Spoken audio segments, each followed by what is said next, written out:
Guess what? It's recording. Hey, Mitchy. And in this moment, I swear,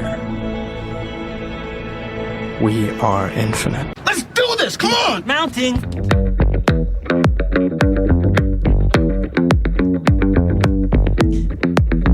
It's too damn hot for a penguin to be just walking around. 3, 2, 1, eagle!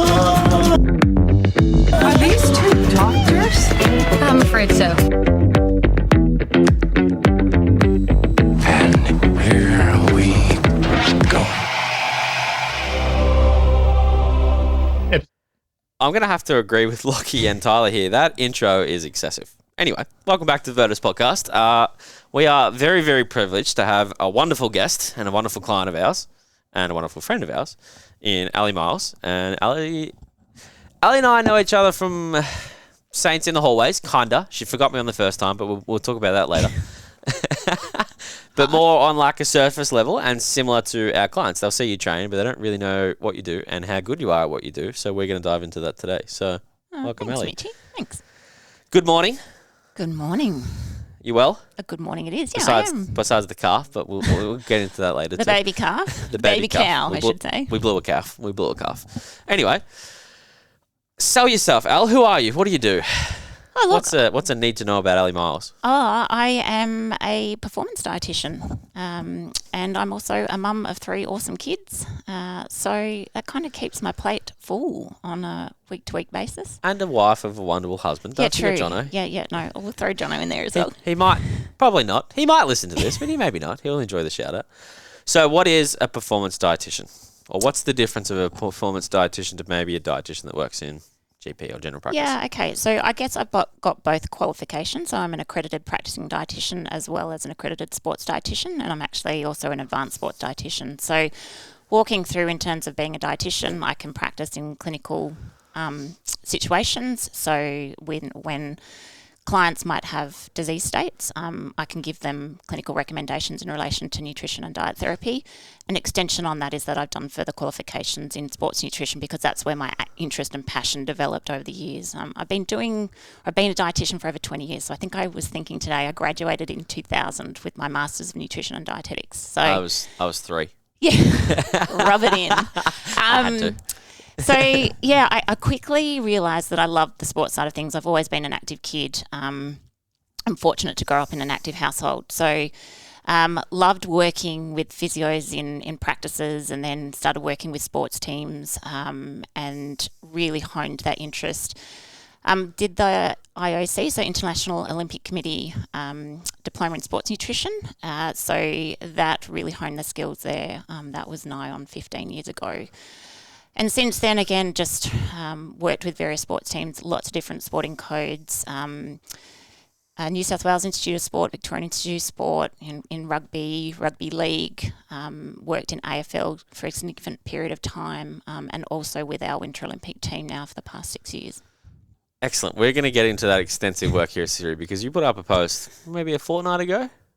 Yeah, maybe. Yeah, maybe. On your career and where you've gone and where you are now. But so we're going to get into that in a minute because I've got a slight picture of what that still remembers like, but that was way too much for me to remember. So we're going to go through it again. But before we go down Ali now, what about Ali in the beginning? As a kid, sporty, academic, like what were your interests? Were you someone who wanted to be an athlete and then worked out, hey, maybe not for me, let's find some way to still work in sport, or kind of what was the pathway that you to get into dietetics? Yeah, so I always loved sport. I was really shy, very much an introvert as a kid, and I chose individual sports. So I was a swimmer and I did cross-country running and loved it. I was also a RAF brat, so my dad was a pilot in the Air Force, and we moved around all the time. Is that a RAF brat? Yeah, What's so that? Royal Australian Air Force, so RAF. That makes sense. Brat. There you go. Typically because you move schools and houses so often, you're the troublemaker in the class. I would not be the troublemaker. I don't want to hear that. So we moved around, I guess to give you a bit of snapshot, I was born in Brisbane, moved to America, back to Brisbane, to Canberra, to America, Brisbane, and then I chose to go to boarding school to finish off my high school because Dad got another posting, so Mum and Dad were on the move again. Now, during that time, I swam competitively and also did cross-country running. And I remember being, I would say in grade 1, this is when we were living in Canberra, in the middle of winter, running around Lake Burley Griffin chilly. in short shorts. In those days, they called them scungies. Awesome name, but basically Short shorts? We're talking booty Short shorts, shorts. kind of? Yeah, okay. and t-shirts. Never heard of that either. in 0-degree temperatures, running Yeah, around Lake no Burley thanks. Griffin. And I remember doing 1 and 2K events, and then I think we moved to America at that time. Where in America did you move? So when I was really young, Idaho. Yep. So Boise, Idaho, yeah. potato country. Yeah, potato country. So there's yeah. an F-111 Air Force base up that There way, you go. and then Montgomery, Alabama. Alabama, Mm. where all the country people come from. It actually wasn't that bad of a country accent. Yeah. For people who haven't ventured to Virtus in the last kind of 2 years, country music has kind of taken over the playlist when I've been here. So if you come in, country music might be something you get to hear. Talk to me about kind of like that boarding school experience. So did you pick it, or was it something your parents thought, hey, this is probably a good idea for you to finish your schooling life in and then work out what you want to do, or what was that No, kind of so I process? chose to do that. I was very studious, Yep. and I didn't want to be interrupted for my final 2 years of school. Yep. Plus, I guess it's the friendship networks that you make. So I made that decision. That was quite tricky because I was quite shy and introverted, but it was okay. That's when my passion for nutrition, when I look back on it, started. And actually, when I finished my science degree at Queensland Uni, I needed to write an application to get into the master's program at Sydney Uni. And in that application, I wrote about my experience in boarding school. And so the food wasn't great. There were quite a few girls that had disordered eating tendencies. Not that I knew that at the time. I didn't identify that as a 15, 16, Yep. 17-year-old kid. But now, when I got that little bit older, I could see that was an issue. What are we talking about boarding food school? I'm a very visual person. What am I Yeah, seeing? so the one that is like burned into my retinas is a tray of sausages that had a split right down the middle with cheese oozing out, sitting in a tray of oil, Ugh. like a few centimetres thick. I'm not going to get that out of my head now, so thanks for that. Yeah. I'll join in your memories. Through year 12, was being an athlete still a possibility? Was that something you wanted to do, or? No, look, I'm going to be honest and say probably just being too shy was my biggest detriment, that I lacked a lot of self-belief and confidence that I was capable of doing a lot. Yep. And, maybe just not being at home, I didn't have kind of that, mentor mum and dad around me Yeah, at that yep. time on an everyday basis to kind of Yep. keep propping me up. So, look, I always remained active, but I was never really super competitive when I was older. I've always participated and I've always been involved in sport and always remained active, but never highly competitive. Yep. Kind of wish now and Hindsight's feel like 20/20. maybe. Hindsight's 20/20. Yeah. Yeah, I think a lot of us who work in sport probably have that too. Going, what could have been? I know I have that. So Yeah. I know Lockie still has that, and he's still trying. So no, we won't have that against him. Masters. Maybe masters. Yeah, it's still a Masters possibility. athlete. Anything's possible. That's Alison Felix. What's she, 4 gold medals in a row now? Yeah. After having a child. I'm Yeah, sure I yeah. butchered that and got it wrong, but either way, it's still something very impressive. Yeah. Even some of the professional athletes in Australia now having babies coming back. Yep. Jess Cameron, who's in the AFL, she just had a child. She's back playing at Hawthorn now. Pretty Yep. impressive stuff. So Yep. No, still, you might play in the AFLW. My calf might tell us otherwise. Yeah, we'll get to that. Uni life. How was uni life? Being an introvert. So uni's obviously somewhere where you kind of get to fly away from home, but you've already had that experience at kind of boarding school. Was uni life something you kind of tapped into from like a social aspect as well? Or was it still very academic and you had like an end goal of, I want to be a dietitian? No, I didn't know at that stage. So I didn't know I wanted to be a dietitian then. I did a general science degree, majored in biochem and physio. Loved learning about the human body and how that operated. So I lived on campus at UQ, Queensland Uni. So look, that was a great experience. Again, food was not a great experience. Yeah. And I lived on campus for 2 years and then moved out for that final year. Again, primarily food related. Yeah. Must have been I something think in I'm the seeing area. a little general path here we're going on. Yeah. So no, that was good. It was good. And I look, that's probably when I started to grow up a bit. But it wasn't really, I think, until after I finished my science degree, got into Sydney Uni to do my masters, and I moved to Sydney and I knew no one. Yeah. Knew no one. And I remember standing at enrolments and there's the big cork board with the notices and the little tabs of paper off them. Yep. Housemate wanted. I literally ripped one of those off, Yeah. and there was another girl standing beside me.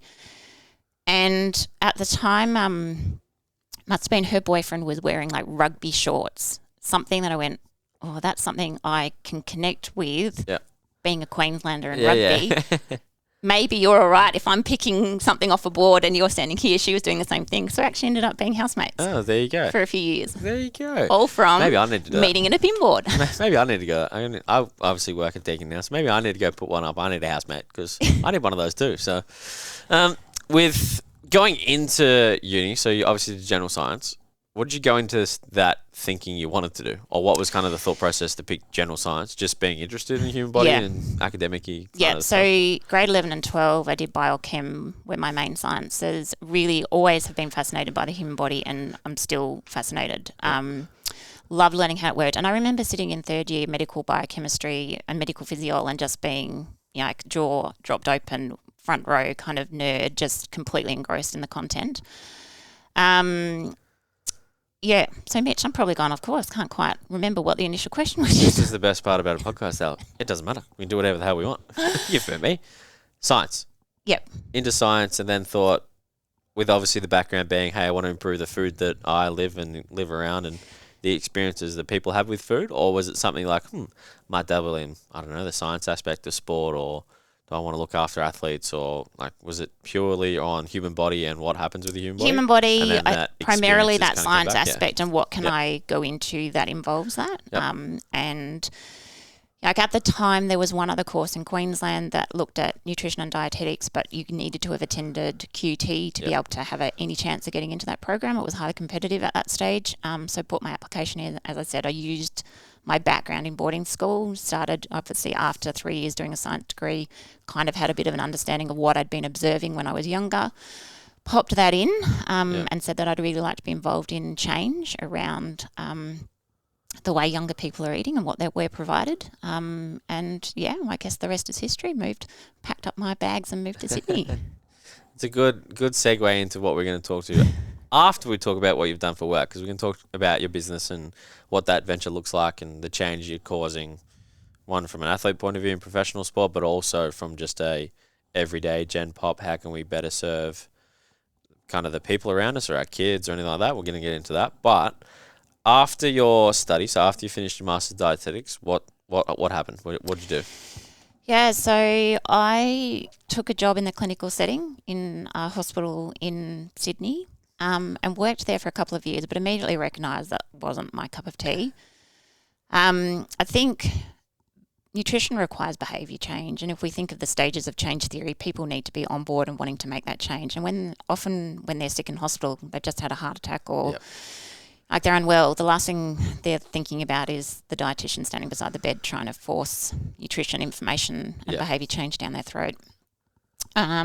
Combined with the fact that I'd always been interested in sports, kind of probably at that stage felt a little bit lost and didn't really know what angle to take. I was quite young. So when I started uni, my undergraduate degree, I was 17, so coming from Brizzy. And I graduated, I would have been 21 when I graduated, so still quite young in the sense of just trying to figure out exactly what angle I wanted to take. I knew I didn't have a lot of business acumen, so actually, I don't think you know this, I joined a pharmaceutical company.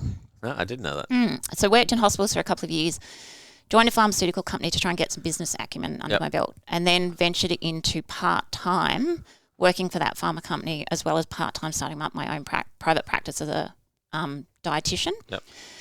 I'd already during that time, so it was pretty much within the first 1 or 2 years of graduating as a dietitian, I then also did an AIS, Institute of Sport, Sports Dietetics course. That, you know, I'm trying to think back. Talking, 18, 19 years now.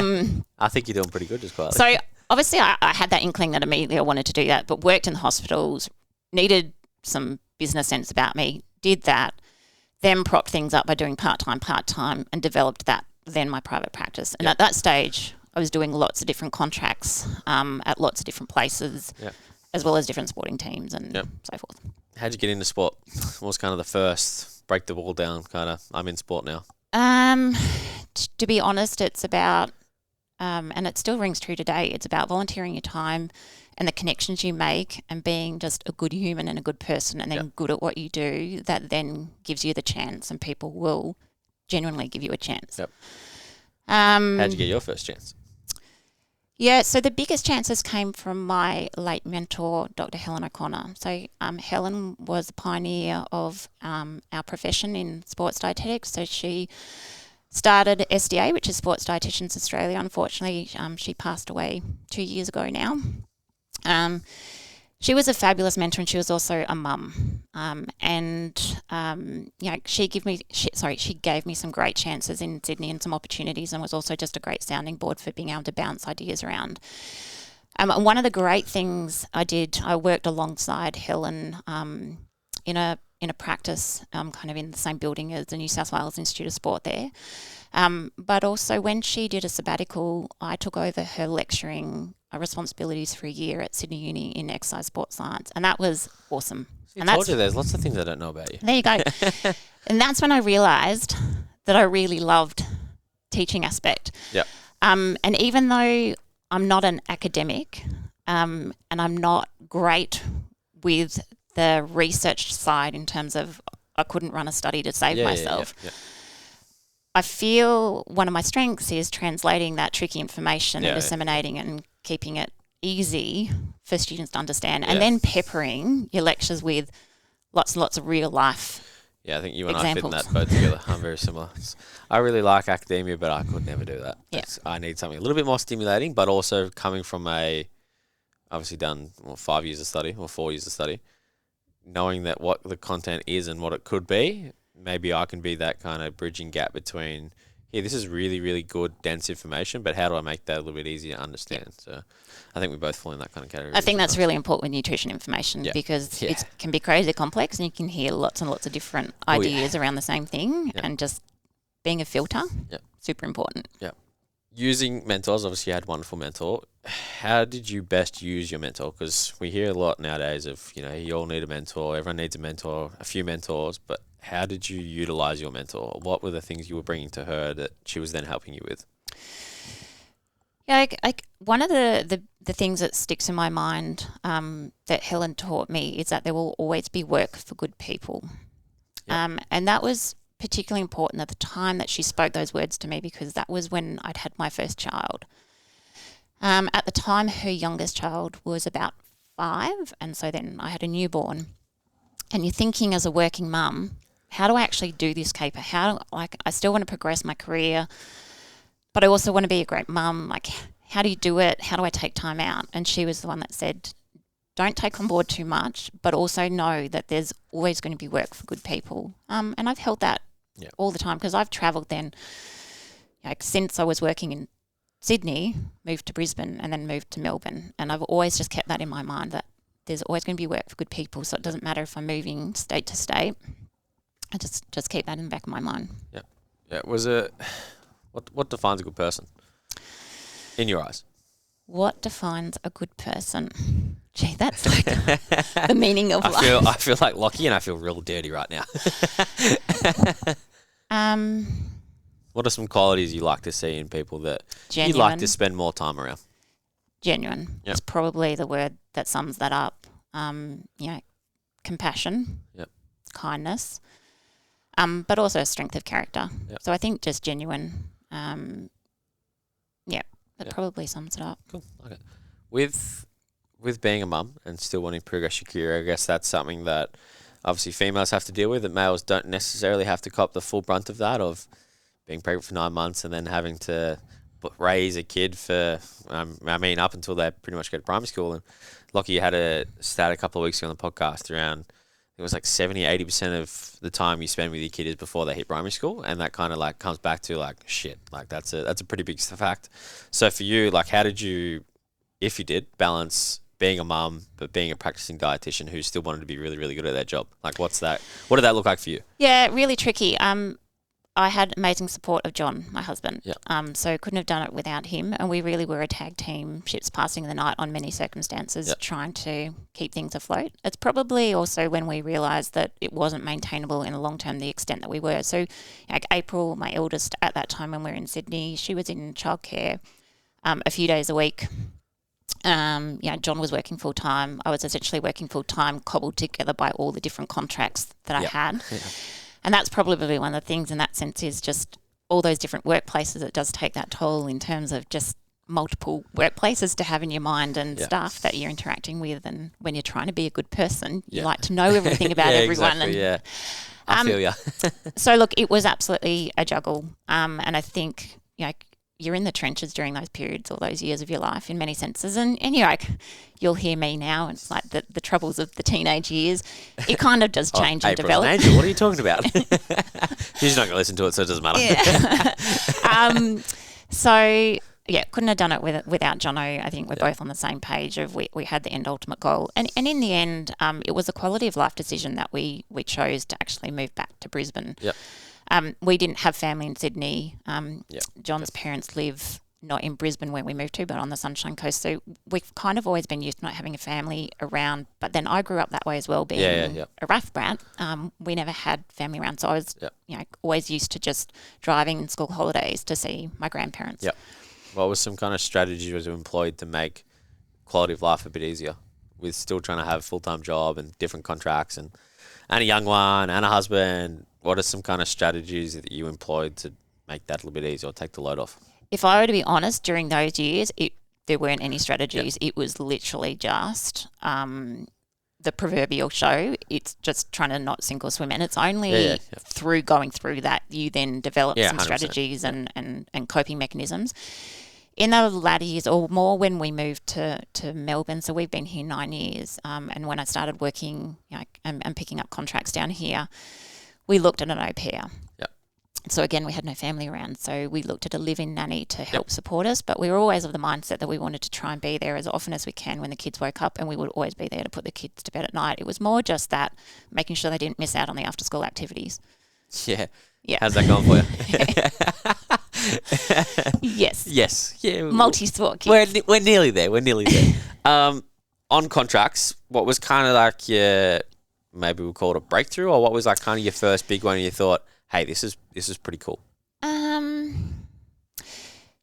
So probably in Sydney when I was working as a dietitian with New South Wales Institute of Sport and concurrently with West Tigers Rugby League and then Waratahs Rugby Union, as well as running through multiple practices. And then towards the end took on Helen's lecturing responsibilities. That's probably, like, all of those are key cornerstones in my mind that can start to build your resume out, give you street cred within the industry. That then means that you can take that on your resume to the next situation that you're in. I think you and I get along for a very good reason here, Al.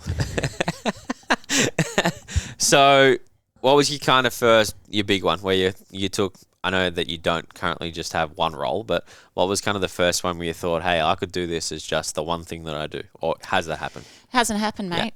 And it tends to not happen in dietetics at large. You're very lucky to land a full-time role, and particularly in sports dietetics, it's very, very rare that a sporting organisation has full-time dietitians, which is an unfortunate situation. And Is it changing?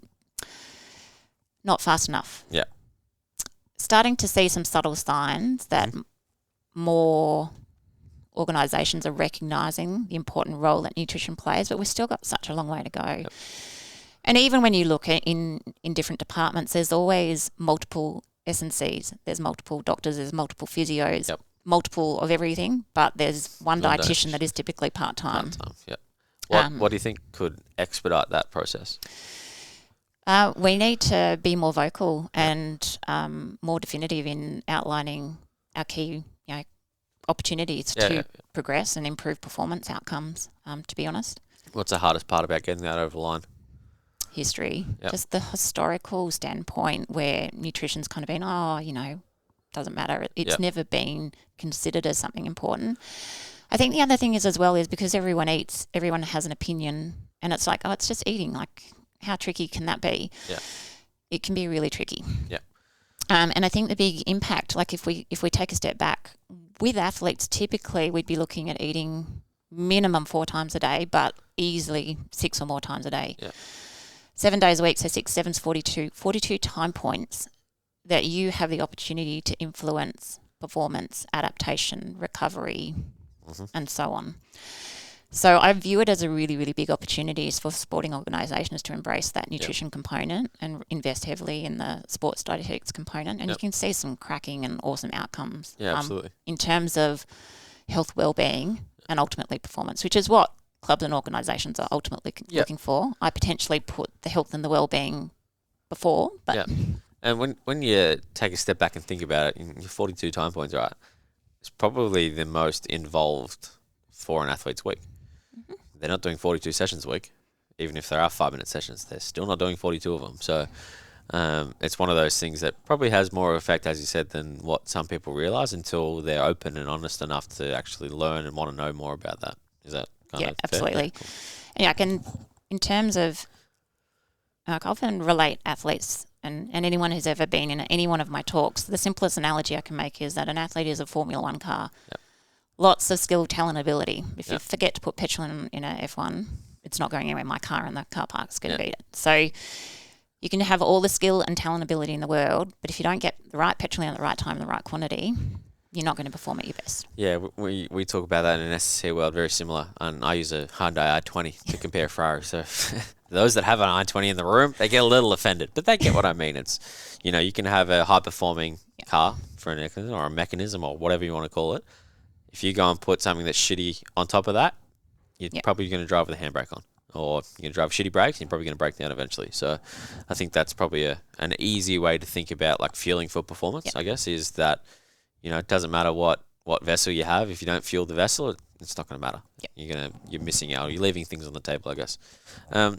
In AFL, incidentally, we talk about rally cars. Of course we do. Beaten up every weekend and front up again and again and again. Yep, 100%. With you going into an organisation, what's kind of your, I guess, methodology or philosophy on like where do you start? You're going into an organisation, they go, hey, Al, you're our dietitian now. Great, fantastic. What's the process, or what do you start? Yeah, so be a really good listener to begin with. And I think I always employ the mentality of seek first to understand, then be understood. Yep. Some wise words. Actually, my husband was the one that taught me those. Oh, Jono. I know. Jono with the lines. I know. So very much don't go in there with your own agenda. Very much seek out the history and why is it that they do it that way? Why is it that they're not fueling or they're not doing this, or why is it that they approach things, and get that understanding of why they're not. That means you can come in and be solutions focused and support them in the best way possible. What is let's say you've gone into an environment, you see, maybe red flags we'll call them, they may not be red flags, but some areas for improvement. What are some maybe 3, 5, I don't know, we throw an arbitrary number out. What are some strategies that you find work generally quite well? And this, because I guess when we're talking about athletes and high performance, the principles and the foundations are the same when we're talking about just fueling for everyday life. You don't have to be an athlete to still follow the concepts that we're trying to talk about. What is kind of the things that you go into an environment and go, hey, this is something that could improve? Or what are some general things that you see that in a lot of different environments, you kind of have the same issue? So without a doubt, the number one issue that I see across the board, pretty much any sporting environment I go to, is issues around confidence with fueling, and the flip of that is underfueling. Yep. And the impact on health, well-being and performance is profound, and is by far the number one biggest rock. Like if we're talking about big rocks in nutrition and performance nutrition, optimal fueling and addressing issues of underfueling fuels 90% of the jar. Yeah, underfueling, I think, and I have a very, very skewed reality of dietetics and nutrition, but underfueling and working with athletes, underfueling is probably what I see as kind of the biggest issue. Is there's other things that we take into account when we talk about food, and that whether that's body comp or the way we look or the way we feel, underfueling makes up a huge portion, especially for athletes. Yeah, and it falls in and it feeds into all of those issues that you just mentioned. Yeah.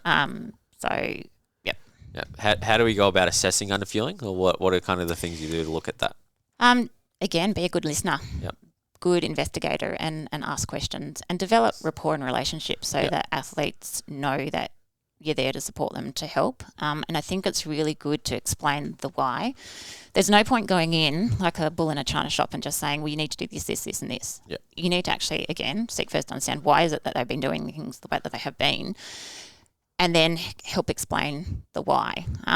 Now, it's different for every athlete, like in terms of the hook or the lure that you might use to help them understand and to change their patterns of thinking.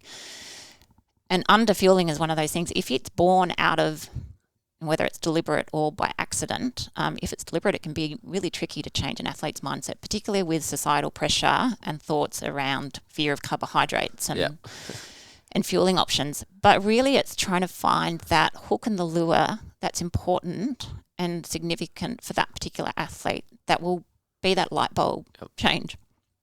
That means that, oh, craps, okay. So, if I just think of some recent history, it's, athlete might present with a history of bone stress injury or niggling soft tissue injuries that has meant that they haven't been able to play for a significant portion of the previous season. And so then you can adequately explain to them, well, I reckon that this could be one of the reasons why, and explain what happens when you underfuel and then why that can lead to some soft tissue injuries. And then they start to see that they're not visiting the physio as frequently. It's like with a lot of stuff when we're talking about performance, it's hindsight's 20/20. You don't realise these things that you put into effect until someone tells you to go and think about what the change is. We find that a lot with athletes, especially here at Virtus, is like when we do some screening and a movement screen when they first start, and they wake up with low back pain or their right shoulder's a bit sore, and after kind of a few weeks, and we like to think we can make change pretty quickly, especially when we know what to go and poke. We go, oh, how's your back feeling? He goes, I don't really know. Haven't thought about it. Yeah, is it kind of like the same? Yeah. What are some, let's say, on underfueling, what are some common things you like to employ? So if it's a common issue of you see a bunch of athletes underperforming, is there kind of like an overriding, this is a common issue that you have a strategy that you go and use? So for example, like let's talk about like hip mobility. Like I've got a few drills that I really like for hip mobility that work for a lot of different people. I have some that work for some others because it doesn't work for everyone, but what are some kind of like those bigger ones, those overarching ones? Major learning point would be to have this concept of mirroring your intake or matching your intake to your training load. So pretty much the more you move your body, the more you're fueling your body. And I try not to do so much the reverse of the less you move your body. I think having an understanding that your body needs a certain amount of energy just to function, to keep you alive as a human being. Your brain needs to think, your heart needs to beat, your lungs need to breathe. While you're asleep, your body is needing energy when you're absolutely doing nothing. Okay. So then what we do is we layer on top of that our training demands and we add extra fuel on top. So rather than always thinking restrict, it's actually start at a baseline balance level and add extra in addition to your training load. So when you move your body more, you eat more. It's probably like, and if you can keep things simple, like we don't have to make it super, super complex. And so what I will do is I will look at an athlete's overall, if we think of it in terms of training cycles, in terms of, if we take something like AFL, pre-season to season to off-season, we can generically see that, pre-season is going to incorporate the biggest training demands, biggest sessions, biggest energy expenditure reflected to season, where not as much overall on a weekly basis, but distinct days where there are significantly greater intakes required, and then off-season where they're training much less. And then it's also thinking of putting a mirror up to a training schedule, and you kind of think, if I'm mirroring my intake to my training, it's days of the week, but then it's also times within a day. So like if an athlete has double days at training sessions on various days of the week, then those days should be the days that they have the biggest intake. But then if we actually looked within those particular days, if they're training morning and early afternoon, then we need to be really pushing extra carbohydrate to fuel those sessions in and around. So before, during and after each of those training sessions to fuel their goals. Cool. With sport, just in general, and maybe we'll use, I don't know, AFL as an example. What are some kind of measures that you use with athletes? What are some like daily or weekly, and we call them check-ins, or what are you kind of looking for across a week? Yeah, do you know what? It's good old corridor conversations, to be honest. Like, don't underestimate the power of just stopping and having a chat and the information that you can just glean out of simple conversations rather than feeling as if it needs to be clinic style at a desk. I think there's a lot to be gained just from those corridor conversations. Even when they're, say, getting treated on the physio table again, you can just kind of call past it. It's different times where you can just strike up a conversation. I'm just thinking over meal times. So when meal service is on, when players are having lunch or when they're making smoothies at the recovery station, they're also really great opportunities where you can have an interaction. And then obviously you can have some scheduled appointments if you need to specifically address something at a specific time. And then obviously group style presentations can be really powerful. Great WhatsApp kind of communication opportunities, the ability for athletes to take photos of their food, and there are great like food journals now where you don't have to kind of keep the old-fashioned 3 or 7 day food diary. It's all just take a photo. That'll take do a it. photo, Yeah. and then I can communicate at my end and go like, awesome, great to see that you've got a great amount of protein on the plate, plenty of colour coming through. Love the fact that you've got plenty of fueling carbohydrates there, and I can see some healthy fat. Awesome, keep it up. On that, what are your foundational principles for nutrition? Because you've just spoken about a few there, and searching through your Instagram over the last couple of days, you have your nice little visually pleasing posts that have certain categories. What are those categories that you look for? Yeah, so keeping it simple, I think if you can approach a meal and think about 4 key concepts, and that would just be that you've got your fueling carbohydrates, that you're building with your protein options, that you're colouring your plate with plenty of fruit and veggies, and that you've got your nice protecting healthy fats to protect your body. You can't go too far wrong. What are your favourite options for all of them? All favourite options. Yeah, here we go. Yeah. So in terms of fueling carbohydrates, you're looking for your whole grain types of carbohydrates to begin with. So things like bread and pasta and rice, and then wraps and different grains, rolled oats, absolutely fantastic. Different whole grain breakfast cereals. Then you've got your starchy vegetables, so things like potato, sweet potato, corn. And then dairy. So while dairy is awesome in terms of its protein content, it's also a great source of nutritious carbohydrate, so milk and yogurt. And then we've got our fruit. So whether it's fresh, dried or canned, absolutely fantastic. The main thing there is, again, with all of our food categories, eat a range. So eat a nice range of different whole grain and very different types of carbohydrates. I think one of the big things with everyone's fear, and maybe I'm going down here where... Hey, welcome to podcasting. You can go down any path you want. While I'm talking about carbohydrates, with the fear that everyone seems to have, and I'm hoping that we're starting to change and gradually kind of turn the big barge around here. It hasn't been a quick process, but plenty of those carbohydrate foods are awesome fertilizer for what we call our gut garden, so our gut microbiome or biota. And one of the reasons we think that quite a few people have had gut issues in more recent years is because everyone's been really scared of carbohydrate, eliminating it, which is a major source of fertilizer for our gut garden. I'm stealing that, by the way. Fertilizer for gut garden. That's in the memory bank. Yeah, so if you think of your gut health in terms of a beautiful garden, if you would imagine a beautiful garden, it would have a wide range of diverse different trees, plants, flowers, and lots of different colours, and very few weeds. Okay, and so what we eat can dramatically influence what grows in our gut garden. And if we're not fueling it and fertilising it effectively, what we'll find is that we don't get a diverse range of different plants. We just get a few different bacteria growing, and a lot of those are going to be weeds, not the good stuff.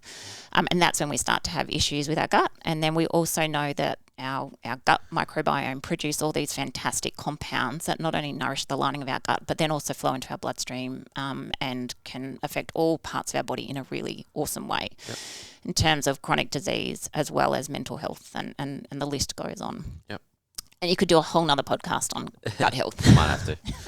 It's a big open can of worms, that one. Yeah, but our you and Tyler can talk about that. He'll love that. Our carbohydrate-based plant foods are fantastic fertilizer for our gut garden that selectively improve the growth and proliferation of our good gut bacteria over our bad bacteria.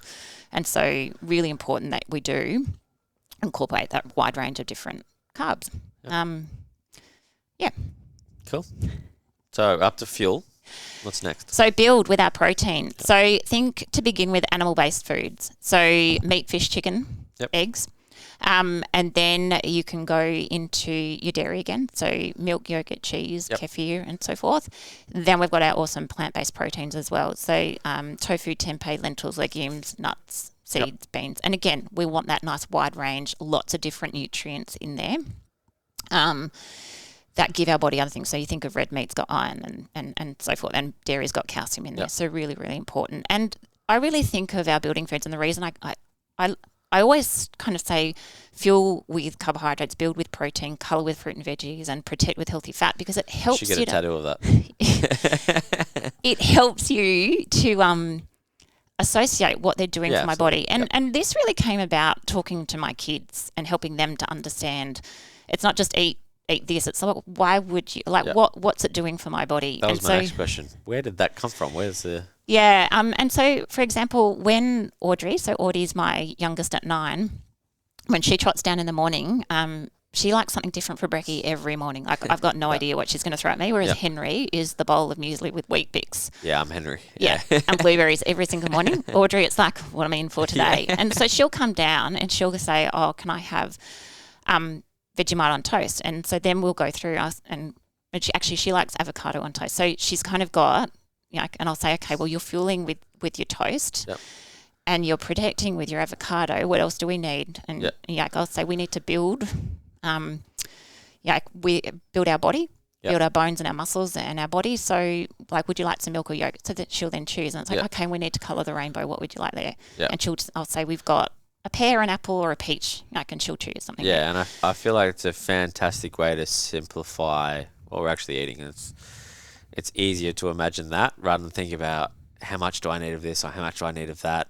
I need 10 grams of this. Like, it's, as you said at the start, like, nutrition can be something that's highly complex, but because there's so much information involved in it, we can make it quite simple. And we talk about this actually teaching at uni this week, the difference of, well, in my case, a good coach versus a great coach, and probably very similar to you of a good dietitian, a great dietitian, is that ability to bridge the gap between, as we said at the start, that highly complex, well-rounded information into something that's really easy to understand and simpler.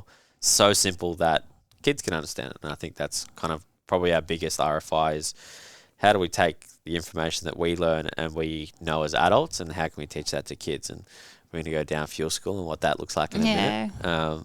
But I think that's something that you in particular do like fantastically well, that I, as someone who has a very, very small understanding of nutrition compared to what other people have, like your posts around fueling and building and all that, and goes, yeah, this makes sense. This is even adapting that to, the suggestions that I'm giving my clients, but also the stuff that I'm eating and stuff like that as well. It's very visually pleasing to look at, but two, it's very, very simple in the way that it's just good information done really, really well. So I think that's something that you do really, really well. Thank you.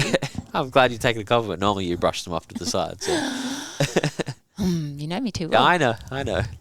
What else? What else we're colouring the rainbow. Yeah, we are. So as simple as that, and again, you need to paint, well, ideally it's painting that rainbow across a day and across a week with a wide range of different fruit and veggies to paint that rainbow. Yep. It represents all the different phytochemicals, awesome nutrients that each of our different fruit and veggies possess in the different colourings that just do amazing things for our health and well-being, immune function, gut health, and so on. And then protecting with our healthy fats, so anti-inflammatory, both short-term and long-term. So if we think of athletes, recovery from really hard, intense training sessions, if I think of AFL players, they are slamming their bodies against each other on Saturdays and Sundays on weekends, and then their body has 5 to 6 days to turn around, repair and heal. And they've literally been shredding and tearing their cells of their body apart. So lots of healing goes into play there. Really important also in terms of a long-term or a chronic perspective in terms of chronic health as well. So heart disease, diabetes, and anti-inflammatory conditions in that sense. Really important in terms of brain function and cognition as well. Yep. So high concentrations of the omega-3 DHA in our brain. So, so incorporating the healthy fats there. And then in terms of simplifying that from a family perspective and talking about the kids, I got the kids to, and I think this is on one of my posts somewhere, I've got a picture of the actual poster that I sat down with the kids, and I think this must have been at least 3 or 4 years ago that I did this. I had a big sheet of cardboard from the newsagent that I just rolled up into those 4 columns, so fuel with protein foods, fuel with carbs, build with protein, colour with our fruit and veggies, and protect with healthy fats. And I got the kids to list all the foods that they recognised that they liked to eat that fell under those categories. And then they drew fun little pictures beside them of each of those foods. And then we stuck that up in our kitchen. So that helped them to learn. And these were their choices. It wasn't mum and it wasn't the dietitian saying this is what you have to have. It's then when you get those questions around, well, I just want to have toast for breakfast. It's like, okay, that's fine. But what are we going to do to make sure we build that out into something really nutritious? Yeah. And often a strategy would be levelling up by 1 as a starting point. So if they want toast, could it be that you just have a glass of milk with it? Yeah. And then over time, it might be that you evolve to being able to add in all those components. But certainly it's those baby steps, building tiny habits to gradually build something significant in the long run. Apart from in our own households and trying to employ those kind of strategies with our kids and friends and families and stuff like that, How do you think we can do it generally across the board from like primary school age? What can schools implement potentially? Because I look at this like very similar to like teaching kids how to run properly. Like running is a skill that we all do, and it's a developmental pathway that this is how we grow and develop. We learn to run. Doesn't mean we learn how to run well. And in my head, I kind of think about nutrition being the same way. We all eat, but how do we learn how to eat better from an early age so that we don't have issues, let's say, down 10 years' time when we're trying to, be a highly active kid? How can we take that to a nutrition standpoint? Yeah, look, I'm going to say it's coming from a parent's perspective as well as then from a dietitian. I think it all starts and the responsibility lies with parents. Yep. Like it's our responsibility to make sure that we provide a range of different nutritious foods for our kids to choose from, and then the kids are responsible for choosing exactly what they're going to put into their mouths and how much they're going to eat of that.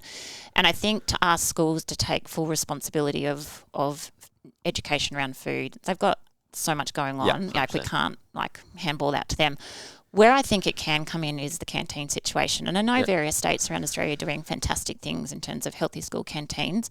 I think that's a situation where schools can reinforce the messaging. And then obviously there are certain time points in the curriculum where they do incorporate nutrition into there. And it would just be really keeping those simple, clear messages that then just back up what hopefully parents are teaching in the household. And again, it's our responsibility as parents to ensure our kids have a wide variety of different nutritious foods to choose from. We can't force them to eat it.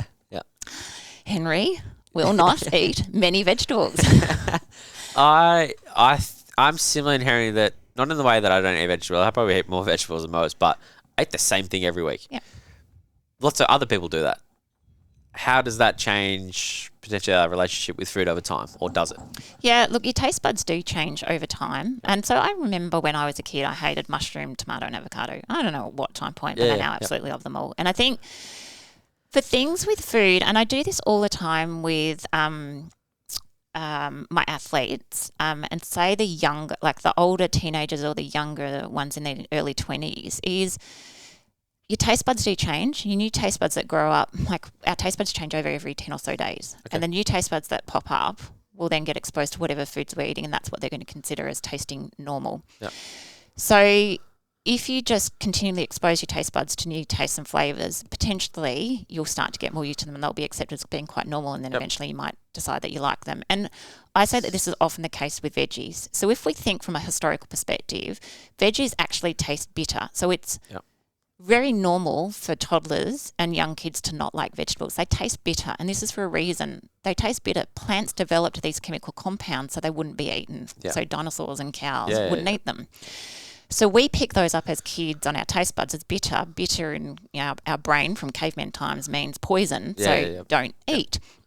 But again, if we have in our mind that our taste buds change every 10 or so days, if we just keep exposing our taste buds to these and just encourage tastings, you don't have to eat it all, but please just taste it, then eventually over time you can broaden that range of different options. Now I'm still waiting for that to happen with Henry. He's very pristine and precise with what he does. But again, even then, it's trying not to create the fuss over it, trying not to create a state of anxiety at the dinner table. It's just, in our family, it's very much the expectation is that you'll always just try and taste new things. You don't have to eat them, but we appreciate that you at least try them before you ditch them. How do you take into account like food intolerances as well? Because again, as you spoke about before, it's probably becoming more of an issue now that we're not exposing ourselves to so many different things, and gluten intolerance and things like celiacs. How do you take that into account when we're going through like your 4 foundational concepts? Yeah, so I think that's why it's really important that you just don't go willy-nilly about cutting major food groups out of your diet, because we know that can have flow-on effects in terms of the broad range of nutrients that your body is exposed to, including your gut microbiome. So I think if you are thinking that you've got some sort of intolerance or an allergy happening, it is important that you get a proper diagnosis and proper guidance from someone who is specialised in that field. Now, even as a dietitian, my specialty is sports dietetics. There are dietitians that are awesomely trained and they specialise into gut intolerances, food allergies and all those sorts of things. So it's really seeking out that professional help and making sure that you're just not doing this blindly and just wanting to cut out gluten because you think it's healthy or it's the in thing to do. And then once you've actually figured out exactly what it is that might be triggering your situation, it's then making sure you can eat the widest variety of foods around that, while whether you need to completely exclude that or eat small amounts up to a threshold point. Yep. Cool. Now, we have about 10 or so minutes left. You're nearly off the hook, don't worry. Talk to me about Fuel School. So what is Fuel School for people that haven't seen or potentially don't follow you yet? Yeah. Because they will after this. What is the new kind of businessy venture you're going down? Yeah. Thanks for asking. Fuel School is a performance nutrition hub online. So I guess where Fuel School has come, so it launches October 17. Yeah, it does. I have drawn the line in the sand. It is Finally, happening and finally. launching in the AFL off season. I actually have a slight amount of time up my sleeve as of next week.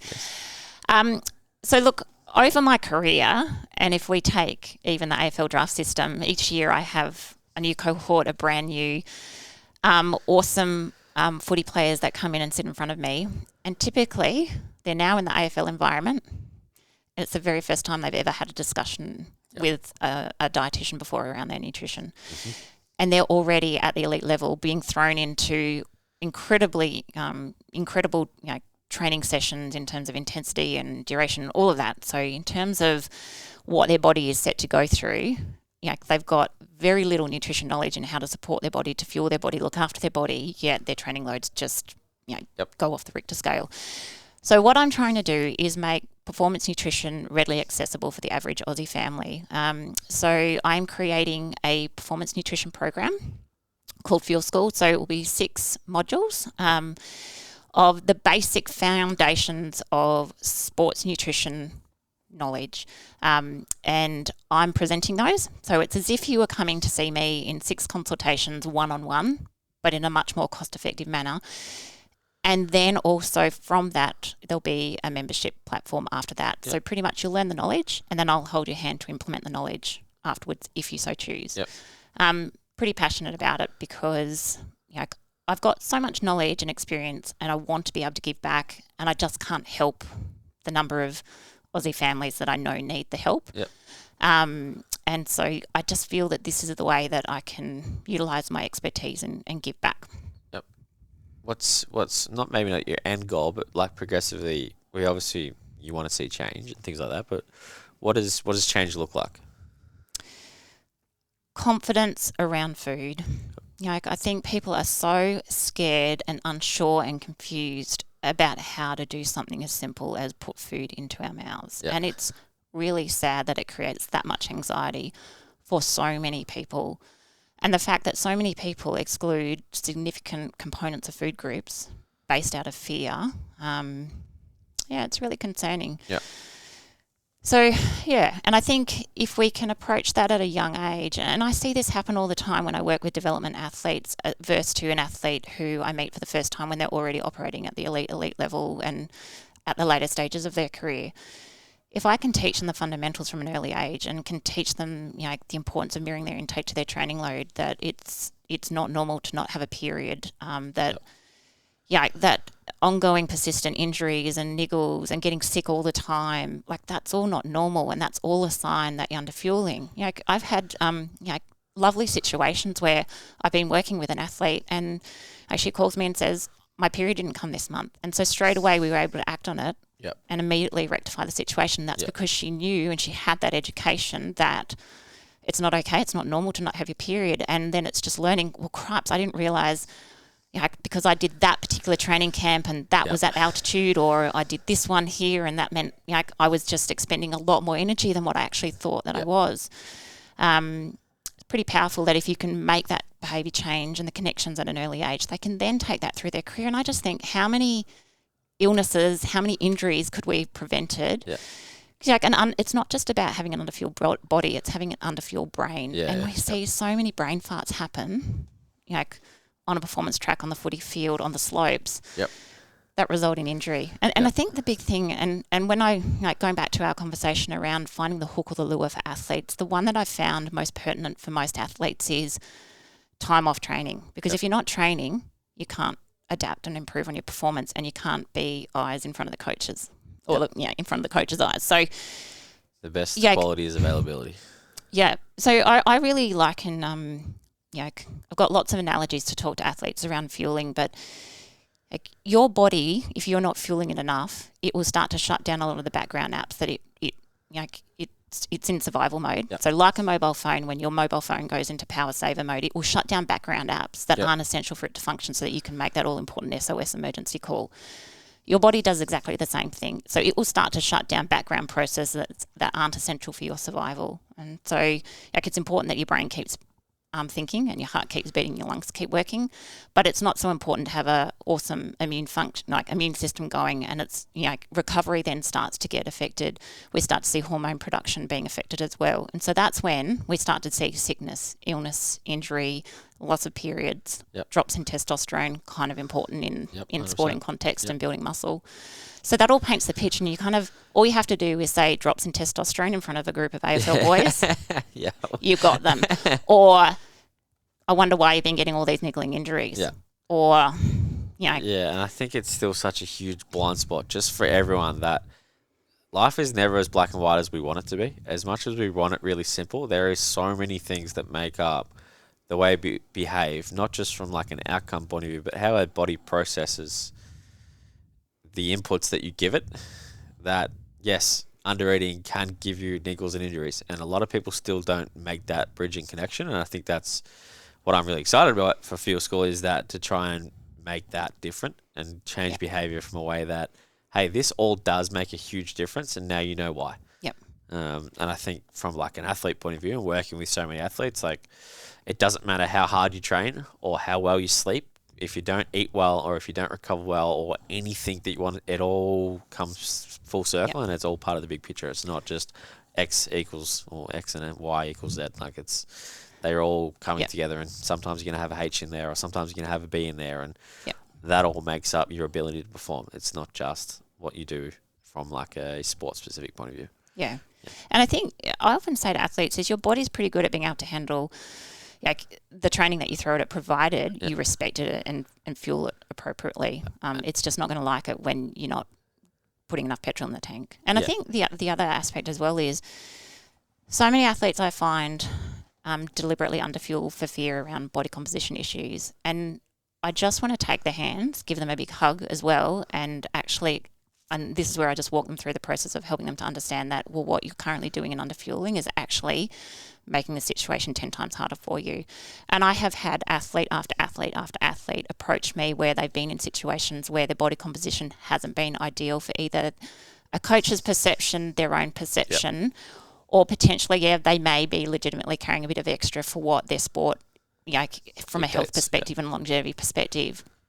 But by restricting their intake and underfueling, their metabolic rate drops, they become fat storing machines, and then it just exacerbates the situation. And if we take the focus off the weight and actually make the process the goal, the behaviours, the strategies that you teach them around mirroring intake to training load, eating more when you're training more, working around things like understanding building foods, fueling foods, colour, how you implement all of that, what you actually see happen is that with all that focus on just looking after your body, respecting your body, fueling it as it needs, their body composition actually comes beautifully into line without any stress around measuring skin folds, managing skin folds, what my body fat levels are doing. It's actually, I'm nourishing, nurturing my body.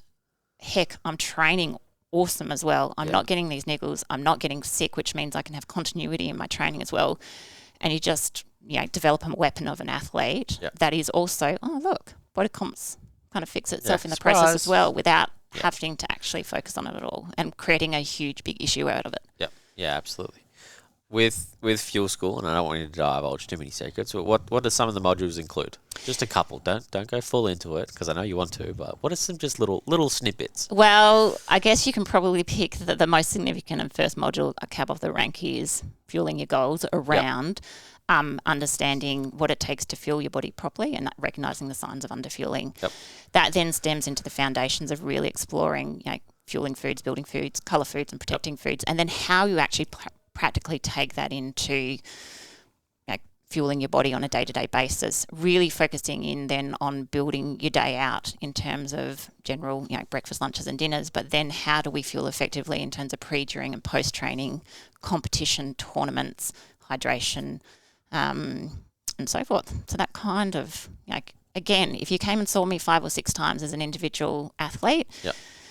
you can This expect. is the process. Yep. Yep. Yep. So it really is all the key strategies, behaviours and foundations that I teach the elite athletes that I work with. You're privy to exactly the same information, obviously tailored, to more of an age group that, as I said, I'm really, really passionate in this development, youth athlete emerging and the multi-sport, Yep. active adolescent. Yeah. Speaking of that, what's your week look like? What does my week Yeah. look like? Speaking of multi-sport kids. Yeah, so lots and lots of different sport. So I've got 3 kids, as I said, who are all doing lots of different things. So my eldest, April, comes here to train with you. Yes. So she's doing strength training. It's a love-hate relationship she has with me, though. Athletics, she has athletics and running and life-saving and, oh gosh, I'm just trying to think what else she's up to these days. Henry is like our swimmer and he loves his nippers, life-saving and Yeah, he's the early morning basketball. fault. He loves it, Yeah. though. And then Audie, is just the sunshine and lollipops kid who just loves dabbling in a lot of everything. So Yep. again, nippers and swimming and basketball, and she does singing and drama and Yep. Broadway, and she loves hanging here and building cubbies at Yeah, Virtus. cubby house. That's the thing. We should trademark that. We built some pretty impressive cubbies. Yeah. Jazz in particular. Jazz's look a little bit better than mine, though. Yeah. But I think that's one of the great things about Virtus as well, is the fact that the kids can actually see mum train. Yeah, they can and- do it with you. Let's go for it. Yeah, and Audie can see big sister train, Yep. and it kind of just is super normal. So, that's so normal to be training your body and to be throwing weights around a gym. So Yep. then hopefully the girls will develop into adults that think that that's completely normal, Yep. everyday part of life. Outstanding. Anything else you want to talk about? I got a few little questions at the end, but like little short, sharp questions. Mate, I could talk. You've got me on the soapbox around nutrition. I can talk for as I know. long as you need me to. All right, I have a few questions from the gallery that are stored up here. Peanut butter, are you a fan? Yes, absolutely crunchy all the way. Oh, that was going to be our next one. Okay. Peanut butter and apple, if you haven't tried it. That's haven't what. lived. Okay, so this question came from Tess Rowley, and she's obsessed with peanut butter and apples. And Yep. I wasn't a kid who ever really had peanut butter or like Nutella or any of those kind of spreads. So the peanut butter's sneaking into our smoothie club. They're becoming more regular. But it was a crunchy or a smooth. But then, what's your favorite addition to peanut butter? Apple. Apple. Yeah. I do like just peanut butter on toast, though. It's Yep. awesome. And that's a great snack as well. Yep. So if I'm like doing a smoothie, I'll often do a smoothie with a slice of whole grain toast and peanut butter. Yeah. Nice. Awesome. Ben Racing Burger, so one of our clients here had a question on brekkie burgers, which you're not going to answer. I'm going to answer for him because he's obsessed with brekkie burgers. Brekkie burgers In being... particular, Common Folks brekkie burger. So Right. Ben has an oddly weird obsession with brekkie burgers. He would like to know how many is too many. And Ben, I'm going to say you need one every day for your mental health. That's all I'm going to say. So I have no idea what the common folk brekkie burger looks like. But what I can say is that I do serve bacon egg rolls up at North. Yep. And we often have them as kind of a weekend, I would say almost lunch, probably Yep. more so. But whole grain roll, avo. Yep. So automatically we've got our fueling carbs. We've got our healthy fats protecting our bodies. Then we do use egg and bacon. Yep. All right. And then spinach and tomato in there. Perfect. All right. So we're hitting all those 4 key points: colour Done. and then building with protein. Hear that, Ben? Add your avocado because none of that avocado all the time. Another question from not one of our clients, but someone in the community. Exercise, weight loss, nutrition with menopause.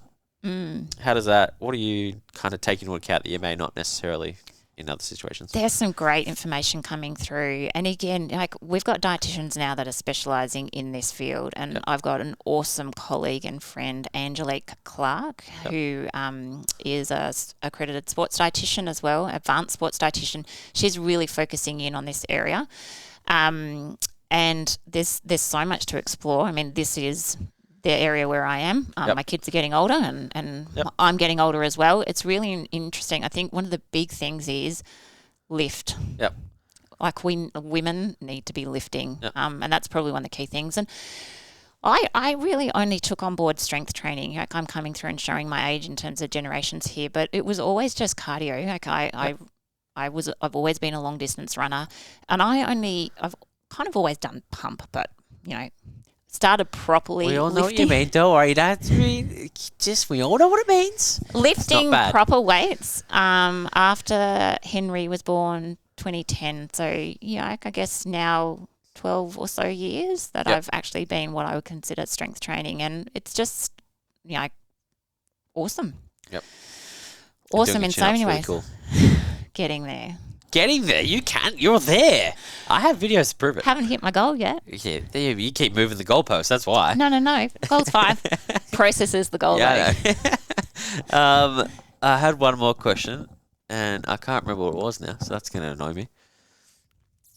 Oh, that's going to annoy me now. No, I don't have another question. Guess what, Elle? What? We're done. Aw. How'd you find it? Yeah, fantastic. Thank you for showing the interest in nutrition, and thank you for seeking reputable advice for that. Because Well, when I asked you to do it, you replied in, I think, 90 seconds, said, like, yeah, hell sign me up. yeah. Not yeah. that we can already talk underwater, but this is a nice little modality that some people can learn off some of the cool things you're doing, and then also with the field school and stuff coming out of a way that they can start to implement some of this stuff as well. Yeah, no. And if you're ever in training at the same time as me, always ask me any questions. Sometimes you drift off the fairies, but that's you're allowed to. This is your space. No, I'm in the zone. mate. That's the fairies. The zone is the fairies. It's the hey, I'm I the don't have to tiger work playing anymore. in the background in I my don't mind. have to work anymore. Or in your case today, I don't have to go and do 3 other jobs and this meeting and X this and drive there. Well, at least just for that hour. This is hour. Ali's space. We're Yeah. working on ourselves. And you've hit the nail on the head there. Training and exercise to me is mental health. Yeah, 100%. It's a space that you can come and work on you. And for everyone who has, demanding jobs or multiple contracts or 3 kids, you name it, everything that you do, we all need something that allows us to be who we want to be, or also give us a space to do something for ourselves, which is what you do well. So good job, you. Thanks, dude. Guess what? We're done. Thanks, Mitch. And as on Lucy's note, as everyone's starting to like or enjoy, I need to find the right button. Have a good day.